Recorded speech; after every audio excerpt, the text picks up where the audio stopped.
Good morning students. आपका BA part third year में last class में आपका टॉपिक शीत युद्ध चल रहा था, जिसमें हमने पिछले कक्षाओं में शीत युद्ध के कारण और परिणाम पढ़े थे कि किस प्रकार अंतर्राष्ट्रीय राजनीति में शीत युद्ध जो है दो महाशक्तियों के बीच, अमेरिका और सोवियत संघ के बीच एक ऐसा युद्ध था जो वैचारिक युद्ध, स्नायु युद्ध और एक दूसरे के विरुद्ध प्रचारात्मक युद्ध था, जिसके हमने परिणाम भी पढ़े पिछली कक्षा में कि अंतर्राष्ट्रीय राजनीति पे शीत युद्ध के क्या परिणाम रहे। तो ये आपका 20 नंबर का प्रश्न आता है कि शीत युद्ध से आप क्या समझते हैं, शीत युद्ध के प्रमुख कारण और उनके परिणामों की आप व्याख्या कीजिए। तो ये आपके महत्वपूर्ण प्रश्न है और परीक्षाओं में हमेशा जो है ये आता है। तो आपका शीत युद्ध के बाद में आपका अगला टॉपिक है संयुक्त राष्ट्र संगठन। तो देखिए, यूएनओ एक बहुत ही बड़ा टॉपिक है जिसको हम अपनी परीक्षा की दृष्टि से जितना आता है उसके हिसाब से हम इसके महत्वपूर्ण जो भी इसके अंग हैं उनके बारे में चर्चा करेंगे। इसके बारे में जिस प्रकार से आपके परीक्षा में प्रश्न आते हैं उन प्रश्नों को समाहित करते हुए, उन प्रश्नों को साथ में लेकर चलते हुए आपका ये टॉपिक जो है हम शुरू करते हैं, जिसका नाम है संयुक्त राष्ट्र संघ। तो देखिए, अंतर्राष्ट्रीय स्तर पर आपको पता है कि प्रथम महायुद्ध के दौरान राष्ट्र संघ की स्थापना की गई थी, लेकिन राष्ट्र संघ जो था बहुत ही कमजोर अंग था जो कि अंतर्राष्ट्रीय स्तर पर किसी भी रूप में विश्व शांति और विश्व सुरक्षा की बात जो है वो नहीं कर पाया। और राष्ट्र संघ की असफलता के बाद में अंतर्राष्ट्रीय स्तर पर एक नए संगठन की आवश्यकता महसूस की जाने लगी कि अंतर्राष्ट्रीय स्तर पर विश्व शांति को बनाए रखने के लिए एक ऐसी संस्था की आवश्यकता सभी राष्ट्रों ने महसूस की कि अब अंतर्राष्ट्रीय स्तर पर एक ऐसी संस्था बनाई जानी चाहिए जो कि विश्व शांति की स्थापना कर सके।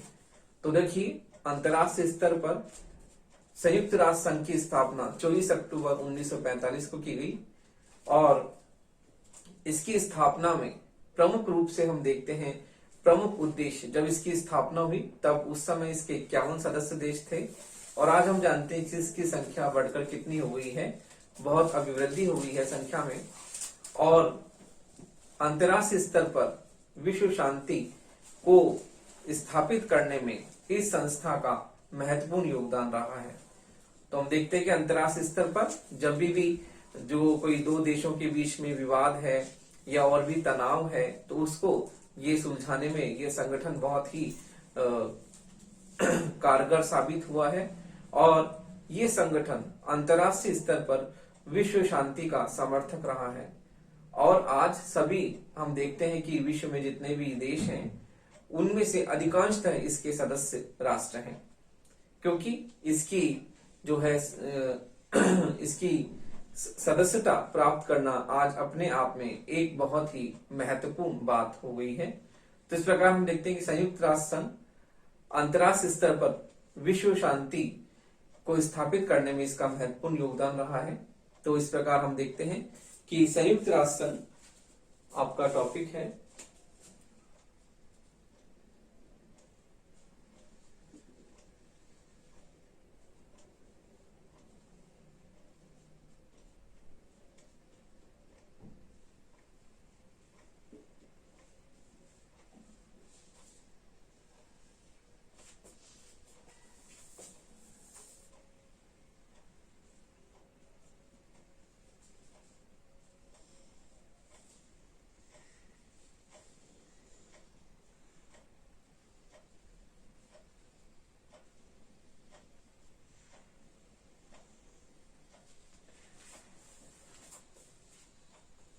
तो देखिए, अमेरिका के सैन फ्रांसिस्को नगर में 1 जनवरी 1942 को 6 मित्र राष्ट्रों का प्रतिनिधियों का एक सम्मेलन हुआ जिसमें इसका खाका तैयार हुआ।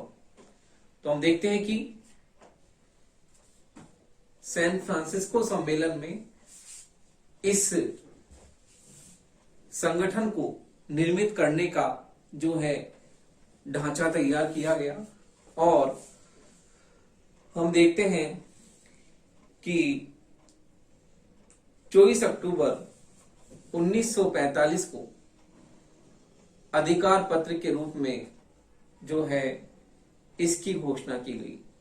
तो देखिए 24 अक्टूबर 1900 आधिकारिक रूप में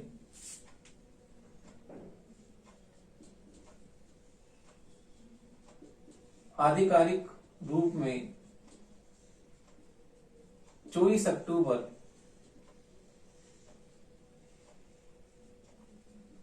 1945 को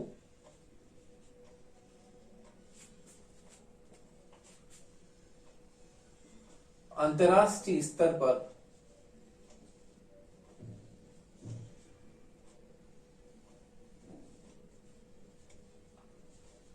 विश्व शांति की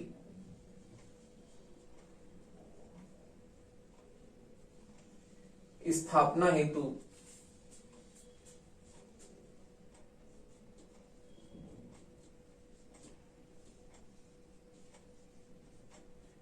संयुक्त राष्ट्र संघ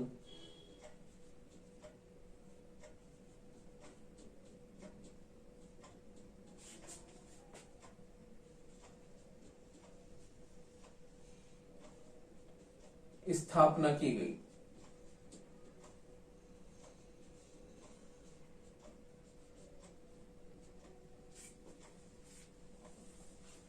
स्थापना के समय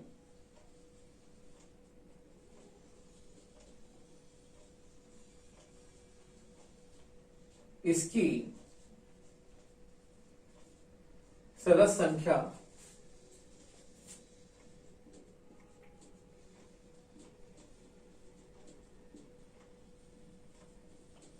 51 थी। संख्या 51 थी।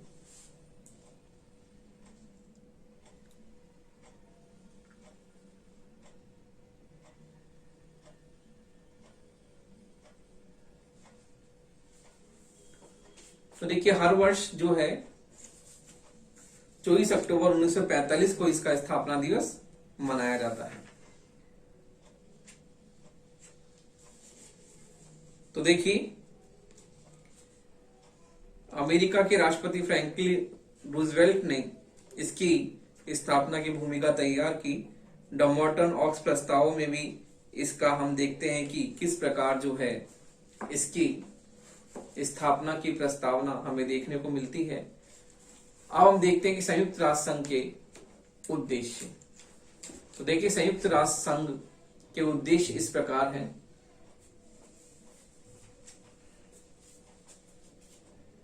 संयुक्त राष्ट्र संघ के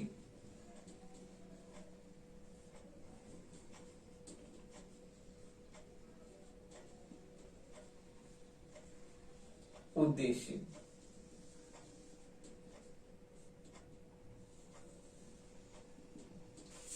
तो देखिए चार्टर के अनुसार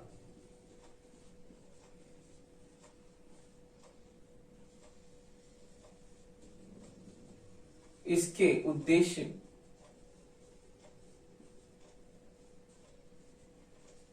निम्न है।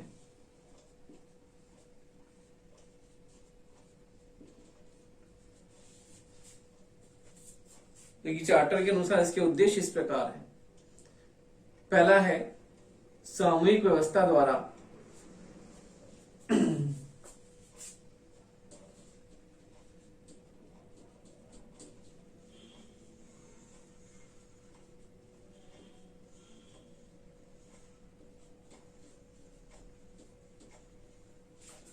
अंतर्राष्ट्रीय शांति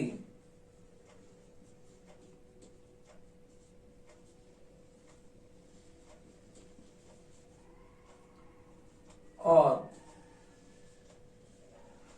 सामूहिक व्यवस्था द्वारा अंतर्राष्ट्रीय शांति और सुरक्षा कायम रखना।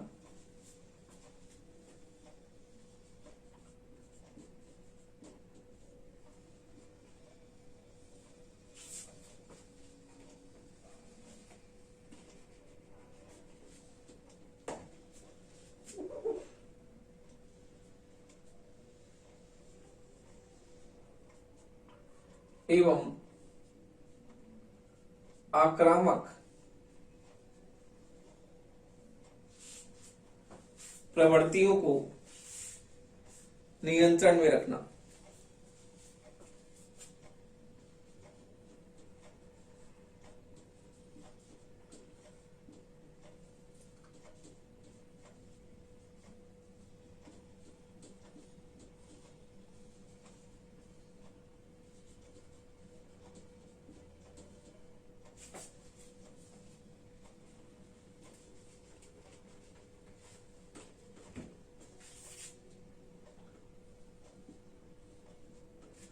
अगला है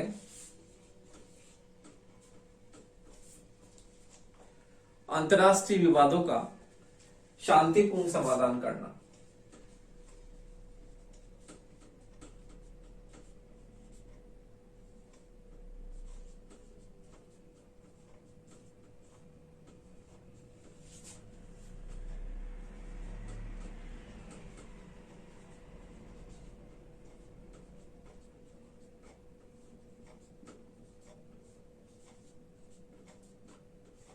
समाधान करना।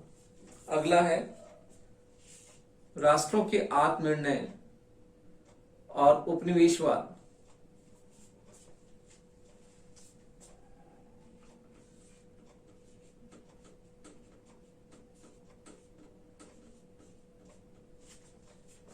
आत्मनिर्णय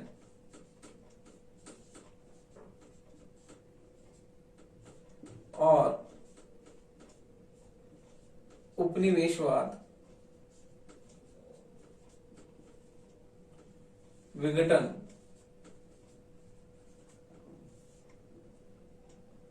उपनिवेशवाद विघटन की प्रक्रिया को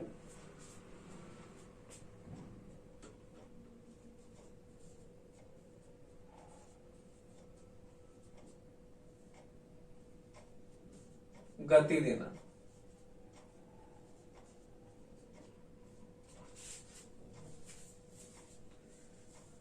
अगला है सामाजिक आर्थिक सांस्कृतिक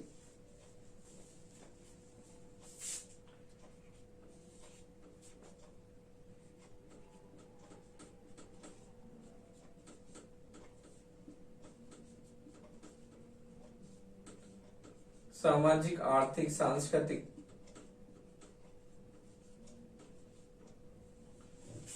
आर्थिक सांस्कृतिक एवं मानवीय क्षेत्रों में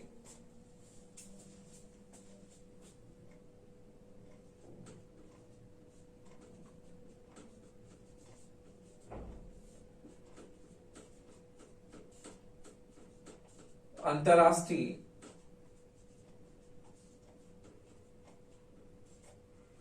सहयोग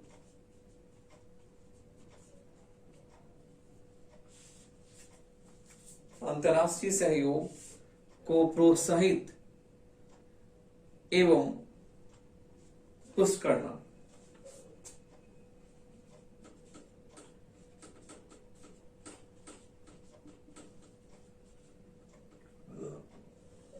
प्रोत्साहित एवं पुष्ट करना।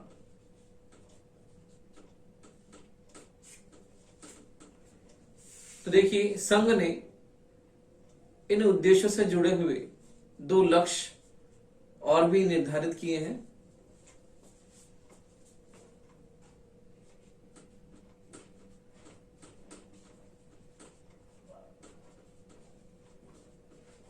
इन उद्देश्यों से जुड़े हुए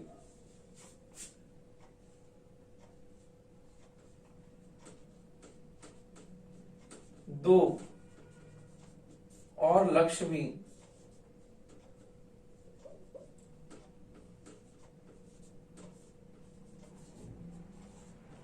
निर्धारित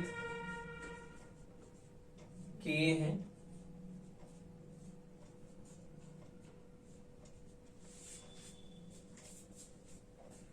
दो और लक्ष्य भी निर्धारित किए हैं।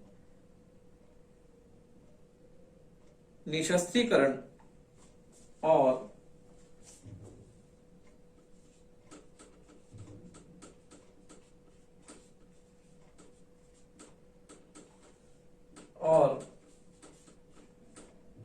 नई अंतरराष्ट्रीय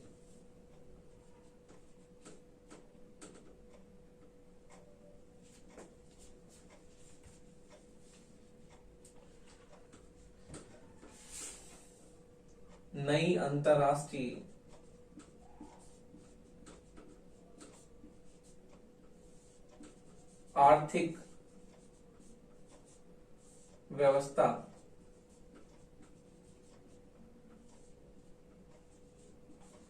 की स्थापना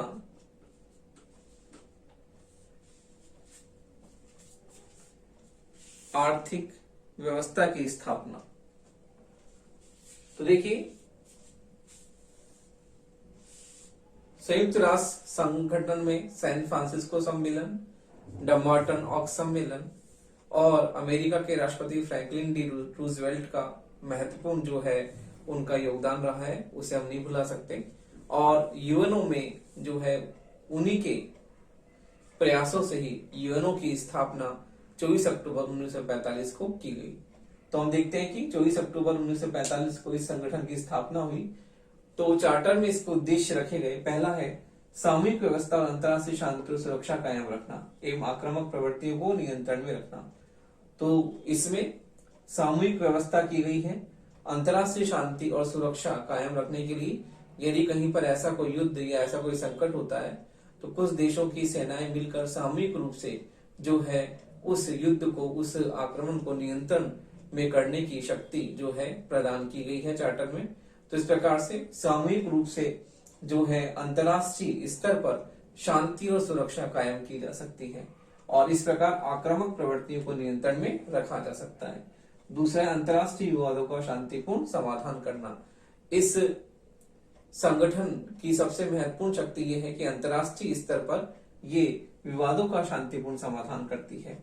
राष्ट्रों के आत्मनिर्णय और उपनिवेशवाद विघटन की प्रक्रिया को गति देना, जिससे हम देखते हैं कि इस संगठन की स्थापना के बाद में अंतर्राष्ट्रीय स्तर पर राष्ट्रीय राज्य जो हैं वो नए नए राष्ट्रीय राज्यों का जो है उदय हुआ और हम देखते हैं उपनिवेशवाद का आज पूरी तरह से अंत हो गया है। फिर है अगला उद्देश्य सामाजिक, आर्थिक, सांस्कृतिक एवं मानवीय क्षेत्रों में अंतर्राष्ट्रीय सहयोग को प्रोत्साहित एवं पुष्ट करना कि किस प्रकार इस संगठन ने अंतर्राष्ट्रीय स्तर पर सामाजिक, आर्थिक, सांस्कृतिक और विविध क्षेत्रों में, मानवीय क्षेत्रों में किस प्रकार से सहयोग को इसने प्रमुख रूप से पुष्ट किया है।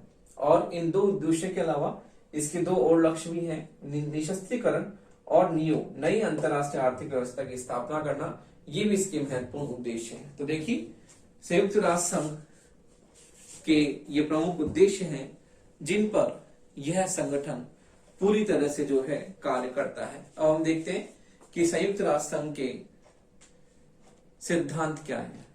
तो देखिए, संयुक्त राष्ट्र संघ के सिद्धांत के बारे में हम चर्चा करते हैं।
तो देखिए, संयुक्त राष्ट्र संघ के सिद्धांत।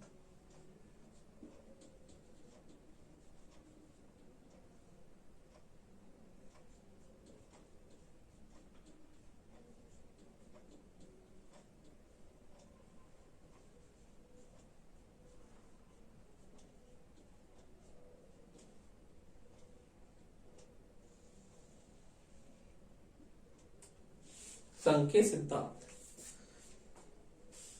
संयुक्त राष्ट्र संघ के चार्टर की धारा 2 में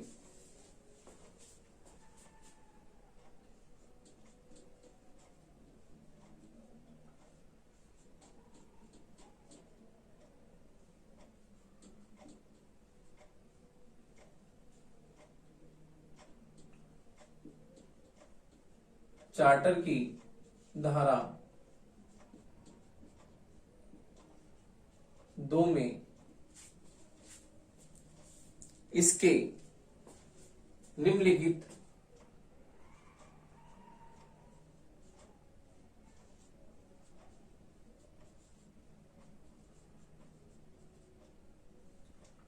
मौलिक सिद्धांत हैं।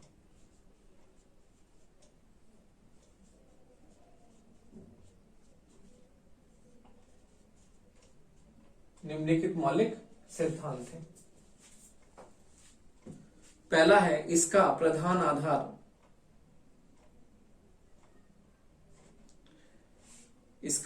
आधार छोटे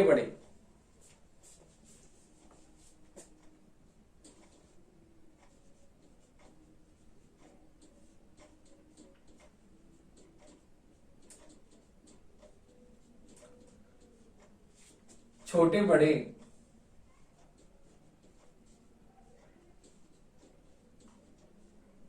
सभी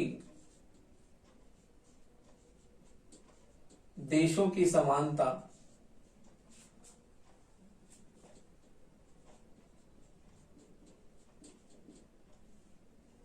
और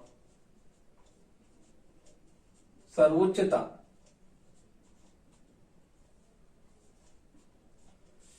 सभी देशों की समानता और सर्वोच्च सत्ता का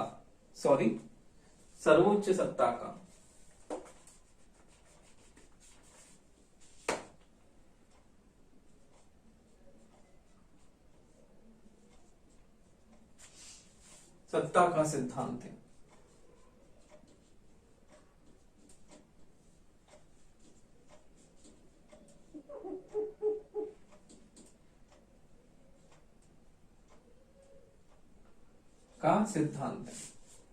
अगला है सब सदस्यों से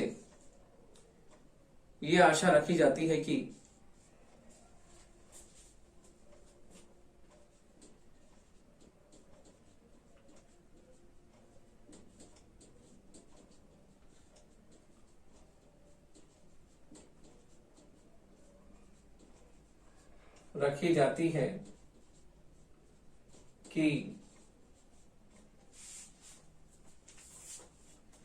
वे चार्टर द्वारा उन पर लागू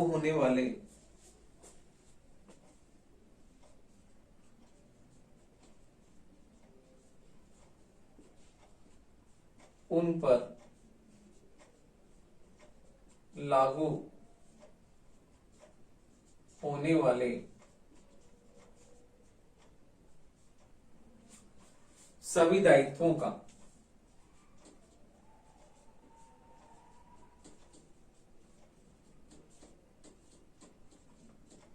ईमानदारी से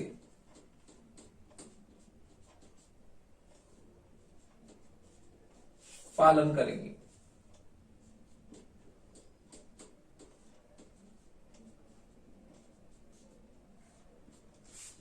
ईमानदारी से पालन करेंगे सभी सदस्य।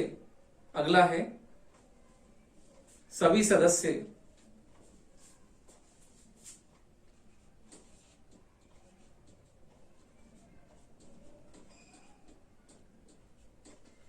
अंतर्राष्ट्रीय